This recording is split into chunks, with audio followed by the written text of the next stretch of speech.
Okay, so we have to design a parking lot system. And the parking lot system பார்த்தீங்கன்னா multiple levels இருக்குது, multiple floors இருக்குது. Each லெவலில் வந்து multiple parking spots இருக்குது. நம்ம system ஒரு லாட்லேயும் வந்து பார்த்திங்கன்னா மல்டிபிள் வெஹிக்கிள் சப்போர்ட் பண்ணணும். காரு பார்க் பண்ணலாம், மோட்டர் பைக்ஸ் பார்க் பண்ணலாம். ஒரு பார்க்கிங் ஸ்பாட்டில் ஒரு டைப் ஆஃப் வெஹிக்கிள் மட்டும் தான் பார்க் பண்ண முடியும். கார் பார்க் பண்ணுறதுல பைக் பார்க் பண்ணக்கூடாது, அந்த மாதிரி. அப்புறம் நம்ம சிஸ்டம் என்ன பண்ணணும்னா, இப்போ யாராவது வெஹிக்கிள் எடுத்துகிட்டு வராங்கன்னா என்னென்னலாம் பார்க்கிங் ஸ்பாட்ஸ் ஃப்ரீ அப்படின்றது அதுக்கு தெரியணும். அதுக்கு ஃப்ரீயான பார்க்கிங் ஸ்பாட்ஸ் அரேஞ்ச் பண்ணணும், செலக்ட் பண்ணி அதுக்கு அலோகேட் பண்ணணும். அதே மாதிரி அந்த வெஹிக்கிள் வெளியே போகும்போது அந்த பார்க்கிங் ஸ்பாட்ஸை ஃப்ரீ பண்ணி விட்டுடணும். ஸோ டிக்கெட் கொடுக்கணும், டிக்கெட்லாம் இஷ்யூ பண்ணுற மாதிரி இருக்கும். அப்புறம் the system should track the availability of the parking slots. அதாவது ரியல் டைமாக இப்போ வந்து எந்தெந்த பார்க்கிங் ஸ்லாட்ஸ் தான் ஃப்ரீயாக இருக்குது அப்படின்னு அந்த ஆப்ரேட்டர் பார்க்க முடியும்னா பார்க்க முடியணும். ஸோ அந்த அவைலபிலிட்டி இன்ஃபர்மேஷன்லாம் சிஸ்டம் கொடுக்கணும், ரைட்டு. அப்புறம் system should handle multiple entry and exit positions. அதாவது ஒரே டைமில் நிறைய என்ட்ரி இருக்குது நம்ம பார்க்கிங் லாட்டுக்கு. ஒரே டைமில் 2 வெஹிக்கிள் வருது அப்படின்னா ஒரே பார்க்கிங் லாட் ஸ்பாட் வந்து அதுக்கு அலோகேட் ஆகக்கூடாது. ஸோ அதெல்லாம் ஹேண்டில் பண்ணணும், ரைட்டு. இப்போ இந்த விஷயத்தெல்லாம் நம்ம சிஸ்டம் பண்ணுறதுக்கு நம்ம எப்படி வந்து டிசைன் பண்ணுறது? ஓகே, ஸோ அதுக்கு யூஎம்எல் கிளாஸ் டயக்ராம் போகும். யூஎம்எல்ன்றது யூனிஃபைட் மாடலிங் லாங்குவேஜ். இது என்னென்னா, நம்ம என்னென்ன கிளாஸஸ் இருக்குது, நம்ம அப்ளிகேஷன் என்னென்ன கிளாஸஸ் இருக்கணும், ஒரு கிளாஸ்லேயும் என்ன டேட்டா இருக்கணும், என்ன மெத்தட் இருக்கணும், அப்புறம் ஒரு கிளாஸ்க்கும் இன்னொரு கிளாஸ்க்கும் என்ன ரிலேஷன், அது வந்து ஏரோ டயக்ராம் மூலயமா காமிக்கலாம், ரைட்டு. ஓகே, ஸோ யூஸ்வலாக வந்து பார்த்திங்கன்னா நம்ம மெயின் அப்ளிகேஷன் இருக்குங்களா, நம்ம மெயின் கிளாஸு, அதில் தானே மெயின் ஃபங்க்ஷன் இருக்கும். அதுதான் வந்து அந்த பார்க்கிங் லாட் டெமோன்ற கிளாஸ். இந்த சீன்னு போட்டால் அது வந்து கிளாஸ். ஓகே, ஸோ இதில் ஃபஸ்ட்டு நம்ம வச்சுக்கிறது என்னென்னா பார்க்கிங் லாட் சிஸ்டம். நம்ம பார்க்கிங் லாட் சிஸ்டத்தில் என்னென்ன இருக்கும் அப்படின்னா, என்னென்ன வச்சுருக்கணும்னா, பேசிக்காக நம்ம பார்க் பண்ணும்போது என்ன ஸ்ட்ராட்டஜி ஃபாலோ பண்ண போகிறோம். ஓகே, அதாவது பார்க் பண்ணுறதுக்கு பக்கத்தில் இருக்கிற பார்க்கிங் ஸ்பாட்டை ஃபஸ்ட்டு சூஸ் பண்ணுவோமா, இல்லைனா எது பெஸ்ட் ஃபிட் அதை சூஸ் பண்ணுவோமா, இல்லைனா தூரமாக இருக்கிற பார்க்கிங் லாட்டை ஃபஸ்ட்டு சூஸ் பண்ணுவோமா. ஸோ என்ன ஸ்ட்ராட்டஜி யூஸ் பண்ணி பார்க் பண்ண போகிறோம். அப்புறம் வந்து இந்த பார்க்கிங் லாட் சிஸ்டத்துக்கே ஒரு ஆப்ஜெக்ட் இருக்கும். ஓகே, திஸ் இஸ் இது வந்து பார்த்தீங்கன்னா இந்த பார்க்கிங் லாட் சிஸ்டத்துக்கு ஒரே ஒரு ஆப்ஜெக்ட் இருந்தால் போதும், ஒன் ஆப்ஜெக்ட் இருந்தால் போதும். ஏன்னா சிஸ்டத்துக்கு ஒரு ஆப்ஜெக்ட் இருந்தால் போதும்ல, நிறைய பார்க்கிங் லாட் தேவையில்லை, நிறைய பார்க்கிங் லாட் சிஸ்டம் தேவையில்லை. அப்புறம் we need to have ஒரு சிஸ்டத்தில் நிறைய ஃப்ளோர் இருக்கலாம். ஸோ லிஸ்ட் ஆஃப் ஃப்ளோர்ஸ் இங்கே ஸ்டோர் பண்ணணும். ஒரு பார்க்கிங் லாட் சிஸ்டத்தில் நிறைய டிக்கெட்ஸ் இஷ்யூ பண்ணலாம். ஸோ என்னென்ன டிக்கெட்லாம் இஷ்யூ பண்ணுற அந்த இன்ஃபர்மேஷன்லாம் ஸ்டோர் பண்ணணும். அதை எப்படி ஸ்டோர் பண்ணுறோம், மேப்பாக ஸ்டோர் பண்ணுறோம். ஏன், இப்போ நீ என்ட்ரி ஆகும்போது டிக்கெட் கொடுக்குறோம், திருப்பி நம்ம எக்ஸிட் ஆகும்போது அந்த டிக்கெட்டை கொடுத்தா அது கரஸ்பாண்டிங் எப்போ அந்த டிக்கெட்டோட டீட்டெயில் எடுக்கணும்ல.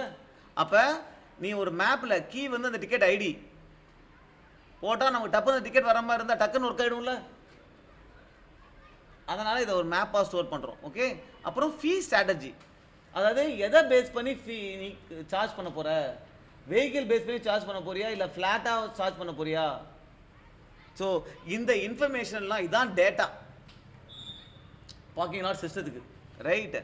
அப்புறம் இந்த பார்க்கிங் லாட் சிஸ்டத்துக்கு என்ன பண்ணலாம், நீ வந்து பார்த்தீங்கன்னா புதுசாக ஃப்ளோர் ஆட் பண்ணலாம், ரைட்டு. இந்த சிஸ்டத்து மூலிமா என்ன பண்ணலாம், வெஹிக்கிளை போய் இந்த சிஸ்டத்துக்கு என்ன பண்ணலாம், வெஹிக்கிளை பார்க் பண்ணலாம், ஃபீ ஸ்ட்ராட்டஜியை மாற்றலாம், வெஹிக்கிள் பார்க்கிங் ஸ்ட்ராட்டஜியை மாற்றலாம், வெஹிக்கிளை பார்க் பண்ணலாம், அன்பார்க் பண்ணலாம், இந்த வேலைலாம் பண்ணலாம்ல, ரைட்டு. இதில் வந்து பார்த்தீங்கன்னா ஆட் ஃப்ளோரு இதெல்லாம் இருக்குது, கரெக்டாக. நீ வெஹிக்கிளை பார்க் பண்ணால் என்ன அர்த்தம், அது ஒரு டிக்கெட் க்ரியேட் பண்ணணும், கரெக்டாக. இந்த பார்க்கிங் ஸ்லாட் புக்குன்னு போட்டுட்டு ஒரு டிக்கெட்லாம் க்ரியேட் பண்ணணும். ஸோ இந்த வேலை தானே பண்ணணும். என்ன வேலை உன் அப்ளிகேஷன் பண்ணணுமோ அதான் ஃபங்க்ஷனு. அந்த ஃபங்க்ஷனுக்கு என்ன இன்புட்டு என்ன அவுட்புட்டு. பார்க் வெஹிக்கிள்னா என்ன இன்புட்டு, என்ன வெஹிக்கிள் உள்ளே வருது அதானே இன்புட்டு. என்ன அவுட்புட்டு, பார்க் பண்ண அப்புறம் டிக்கெட் தான் அவுட்புட்டு. டிக்கெட்ன்றது டிக்கெட்டில் நிறைய இன்ஃபர்மேஷன் இருக்கலாம்ல, அப்போ அது ஒரு ஆப்ஜெக்ட். என்ன இன்ஃபர்மேஷன் இருக்கலாம் டிக்கெட்டில், அப்போ அது ஒரு கிளாஸு. டிக்கெட்டில் என்ன இன்ஃபர்மேஷன் இருக்கும், எந்த பார்க்கிங் ஸ்லாட்டில் இதாக இருக்குது, அது டிக்கெட் ஐடி என்ன, எந்த டைமில் வந்திருக்க, எந்த டைம் போயிருக்க, என்ன வெஹிக்கிள், இது எல்லா இன்ஃபர்மேஷனும் டிக்கெட்டில் இருக்குது. இந்த ஆப்ஜெக்டை தான் நான் இங்கே ஸ்டோர் பண்ணுறேன். கரெக்டா? ஸோ அவ்வளோதான், டிசைனே அவ்வளோதான். ஒரு சிஸ்டம் எடுத்துக்கிட்டா என்ன டேட்டா வேணும், அது என்ன வேலை பண்ணுது, அவ்வளோதான். கரெக்டா? இப்போ பார்க்கிங் ஃப்ளோரை பொறுத்த வரைக்கும் நிறைய பார்க்கிங் ஃப்ளோர் இருக்குது. ஃப்ளோரில் என்ன டேட்டா இருக்கும், என்ன ஃப்ளோர் நம்பர், அந்த ஃப்ளோரில் எத்தனை பார்க்கிங் ஸ்பாட்ஸ் இருக்குது. இப்போ அந்த ஃப்ளோரில் போய் நீ என்ன என்ன என்ன ஃபங்க்ஷன் பண்ணலாம், ஃபைண்ட் அவைலபிள் ஸ்லாட், இல்லை புதுசாக ஸ்பாட் வந்துச்சுன்னா ஆட் ஸ்பாட், டிஸ்ப்ளே அவைலபிலிட்டி, இந்த மாதிரி ஃபங்க்ஷன்ஸ்லாம் இருக்கலாமா பார்க்கிங் ஃப்ளோரில். ஃப்ளோர் நம்பர் இருக்கும், லிஸ்ட் ஆஃப் பார்க்கிங் ஸ்பாட்ஸ் இருக்கும். லிஸ்ட் ஆஃப் பார்க்கிங் ஸ்பாட்ஸுக்கு பதிலாக நான் மேப் வச்சுருக்கேன், அதுவும் லிஸ்ட்டு தானே, அதுவும் கலெக்ஷன் ஆஃப் டேட்டா தானே, ரைட். அப்புறம் ஃபீ ஸ்ட்ராட்டஜி என்ன இருக்கலாம், இது வந்து ஒரு இன்டர்ஃபேஸ். இதை இம்ப்ளிமெண்ட் பண்ணுறது ஃபீ ஸ்ட்ராட்டஜி வந்து ஃப்ளாட் ரேட் ஃபீ ஸ்ட்ராட்டஜி இருக்கும். அதில் என்ன இன்டர்ஃபேஸில் என்ன இருக்கும், இன்டர்ஃபேஸில் அப்ஸ்ட்ராக்ட் ஃபங்க்ஷன் தான் இருக்கும், கால்குலேட் ஃபீ இருக்கும். இந்த கால்குலேட் ஃபீ ஃப்ளாட் ரேட் ஃபீ ஸ்ட்ராட்டஜினா, கால்குலேட் ஃபீனா என்ன, ரேட் பர் ஆர் எவ்வளோ ரேட்டுன்னு இருக்கும், எவ்வளோ மணி நேரம் நிற்கிது, அவ்வளோதான் கால்குலேட் ஃபீ. அதை அதிகமாக ரிட்டர்ன் பண்ணி கொடுத்துரும். வெஹிக்கிள் பேஸ் ஃபீ ஸ்ட்ராட்டஜி என்ன ஆகும், உன் டிக்கெட்டை கொடுத்த அப்படின்னா அந்த டிக்கெட்டில் என்ன வெஹிக்கிள் இருக்குது, அப்போ அதில் என்ன டேட்டா இருக்கணும், ஒரு ஒரு வெஹிக்கிளுக்கும் ஒரு மணி நேரத்துக்கு எவ்வளோ காசுன்னு இருக்கணும். அப்போ அந்த டேட்டா அதில் இருக்கும், அது ஒரு மேப்பாக இருக்கும். வெஹிக்கிள் சைஸு, அதுக்கு என்ன ரேட்டு, அவர்லி ரேட், இது ஃப்ளாட் ரேட்டு.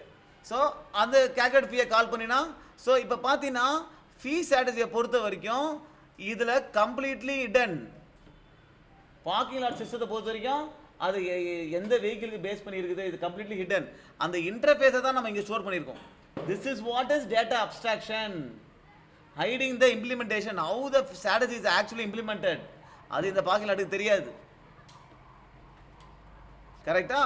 ஸோ அதே மாதிரி பார்க்கிங் ஸ்ட்ராட்டஜியும் பாரு, அது ஒரு இன்டர்ஃபேஸ். அதை இம்ப்ளிமெண்ட் பண்ணுறது நியரஸ்ட் ஃபர்ஸ்ட் ஸ்ட்ராட்டஜியாக இருக்கலாம், பெஸ்ட் ஃபிட்டாக இருக்கலாம், இல்லைனா ஃபாரஸ்ட் ஸ்ட்ராட்டஜியாக இருக்கலாம். ஸோ இந்த கிளாஸ் எல்லாமே இதோட ரிலேட்டட். ஓகே, இந்த ஆரோ மார்க் போகும்போது நீங்கள் ரிலேஷன்ஷிப் நல்லா தெரியணும். பார்க்கிங் ஃபோரில் என்ன இருக்கும், லிஸ்ட் ஆஃப் பார்க்கிங் ஸ்பாட்ஸ் இருக்குமா, அப்போ பார்க்கிங் ஸ்பாட்டுக்கும் இதுக்கும் ரிலேஷன் இருக்குது. கரெக்டாக? பார்க்கிங் ஸ்பாட்டில் என்ன டேட்டா இருக்கும், பார்க்கிங் ஸ்பாட்டில் என்ன அதோட சைஸ், வெஹிக்கிள் சைஸ், அதில் ட்ரக்கை பார்க் பண்ணலாமா, பைக்கை பார்க் பண்ணலாமா இருக்கும் பார்க்கிங் ஸ்பாட்டில்.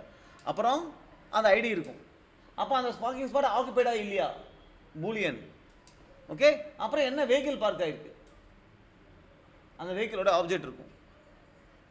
ஓகே, இப்போ என்னன்னா இப்போ நான் இந்த பார்க்கிங் ஸ்பாட் பண்ணும்போது அதில் ஃபங்க்ஷன் என்ன, கேன் ஃபிட் வெஹிக்கிள். ஒரு வெஹிக்கிள் வருது, இந்த பார்க்கிங் ஸ்பாட்டில் ஃபிட் ஆகுமா என்னன்றது நான் அந்த ஃபங்க்ஷனை கால் பண்ணுவேன் என் வெஹிக்கிளை கொடுத்து. அந்த ஃபங்க்ஷன் என்ன ரிட்டர்ன் பண்ணும், பார்க் பண்ண முடியுமா முடியாதான்னு ரிட்டர்ன் பண்ணும். அப்போ பார்க் வெஹிக்கிள் கால் பண்ணும். பார்க் வெஹிக்கிள் என்ன பண்ணும், போய் பார்க் பண்ணிடும். அப்படின்னு என்ன அர்த்தம், இதை வந்து இஸ் ஆக்குபைட ட்ரூன்னு மாற்றிடும். இந்த வேலையெல்லாம் ஃபில் பண்ணிவிட்டு ஒரு டிக்கெட் ஜென்ரேட் பண்ணும். டிக்கெட்டை ஜென்ரேட் பண்ணி so add a parking spot, available parking spot, unpark vehicle is available. Okay, so இதெல்லாம் இதில் இருக்குது. ஓகே, இப்போ பார்க்கிங் ஸ்பாட்டில் என்ன இருக்குது, வெஹிக்கிள் சைஸ் இருக்குது. அப்போ வெஹிக்கிள் சைஸ்ன்றது ஒரு ஈனம். ஈனம்னா என்னன்னா, just it will store some data மட்டும்தான், எனுமரேஷன். சும்மா வெஹிக்கிள் சைஸ் வந்து ஸ்மாலாக இருக்கலாம், மீடியமாக இருக்கலாம், லார்ஜாக இருக்கலாம், அந்த இது மட்டும் தான் இருக்கும். ஸோ என்னுடைய கோடில் வந்து நான் வெஹிக்கிள் 1னா ஸ்மாலு, 2னா மீடியம், 3னா லார்ஜு அப்படின்னு 1 2 3 போட்டிருக்கேன்னு வச்சுக்கோ, அது கோடை பார்த்தா புரியாதுல்ல. அதுக்கு பதிலாக ஒரு ஈனம் போட்டுட்டு ஸ்மால் மீடியம் லார்ஜுன்னு போட்டோன்னா புரியும் கோடு. அதுக்காக தான் ஈனம் போடுறோம். ஓகேவா? அப்புறம் ஸ்பாட்டில் என்ன இருக்கலாம், வெஹிக்கிள் இருக்கலாம். ஸோ வெஹிக்கிள் என்ன இருக்கும், வெஹிக்கிளோட size, license number. Okay, this is how you have to generate the UML diagram. Right, then you have to go for implementation. Right, இதில் என்னென்ன கிளாஸ்ன்றதை நம்ம ஈஸியாக ஐடென்டிஃபை பண்ணிடலாம். அந்த ரிலேஷன்ஷிப் பார்க்கறதுக்கு இந்த UML diagram ரிலேஷன்ஷிப் நீ தெரியணும். இந்த ஆரோ மார்க் போட்டுச்சுன்னா the class depends on this class. இந்த ஆரோ மார்க்னா this class inherits from this class. ஒரு ஏரோ மார்க்குக்கும் ஒரு மீனிங் இருக்குது. அதை தெரிஞ்சுக்கிட்டு அதுக்கு ஏற்ற மாதிரி ஏரோ மார்க்கை போடணும்.